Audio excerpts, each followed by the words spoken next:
কাহিনী ওটা বকুল লেখাই থামে কি হয়েছে কত তুই ব্যাংক থেকে টিহা চুরি করছিস বোকালা করিস না কত টিহা চুরি করছিস কিরে করলি তোমরা মানুষের মতো ফাজলামো শুরু করে দিলেন নাকি মোর সাথে তুই টিহা চুরি না করলে মানুষের তোর নামে এমনি কবে হ্যাঁ মানুষের ঠেকা বসে এমনি কবে দাদা গো মোক বাজান থানার মধ্যে মামলা দিতে আজকে পুলিশ এসে মোক ধরে নিয়ে যাবে গো দাদা মোক বাজান গো ও দাদা মোক বাজান গো বাজান কত মই বাসপার পাবার না তো বারে বারে তোর এই যে কেতন এগলে এডে অকাম করব এডে কাম করতে বাসেন বারে বারে এটার মধ্যে হবে মোক বাজান গো বাজান পুলিশ মোক ধরে নিয়ে যাবে কেমন কই তোক বাসেন একটা বুদ্ধি আছে কি বুদ্ধি পুলিশ যখন তোমার কাছে জিজ্ঞাসা করবে তোমরা কবেন yes no thank you very good yes no thank you very good এই চারটি কথা ছাড়ি দিবে এটা কোনো ব্যাপার এটা আমি করে সমস্যা নাই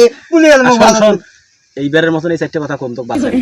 পরের বার যদি এরকম হয় তো কিন্তু আমি বাঁচা আচ্ছা করবেন তোমরা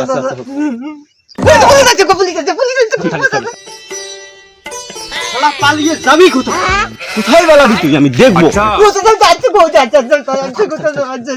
এই বাকা এবার পালাবি কোথায় আরো স্যার থাকেন গো স্যার আমার থাকেন গো এই তুমি কি ব্যাংকের টাকা চুরি করছো ইয়েস স্যার ইয়েস টাকা চুরির সাথে কি তোর ভাইস্তেও জড়িত নো স্যার নো তোর তো এখন জেল হবে বকুল ভেরি গুড স্যার তোকে তো এখন আমি থানায় নিয়ে যাব জেল দিবে thank you sir thank you চল বেটা আমার সাথে চল বকুল তুই কি করলু কিছু হবে না বলু তুই কি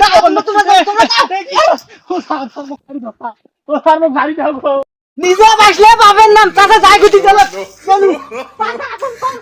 স্যার তুমি কিছু করো না স্যার মোর দোষ নেই আমি চুরি করো না স্যার এই বেটা তুই কিছু করিস নাই তোর যে ওখানে জিজ্ঞেস করলাম তুই চুরি করছিস তুই যে কইলি হ্যাঁ চুরি করছিস স্যার মুই হ্যাঁ কোন স্যার মুই তো ইয়েস কইছম স্যার ইয়েস এর মানে কি জানো না স্যার মুই তো জানো না ইয়েস এর মানে হ্যাঁ ইয়েস মানে হ্যাঁ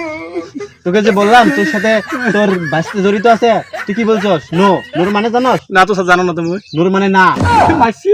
কোন মাইনকে জীবিত করলেন স্যার তোকে যে বললাম আমি জেল দেব তুই কি কইছিস ভেরি গুড কইছিস ভেরি গুড এর মানে জানোস না স্যার ভেরি গুড মানে খুব ভালো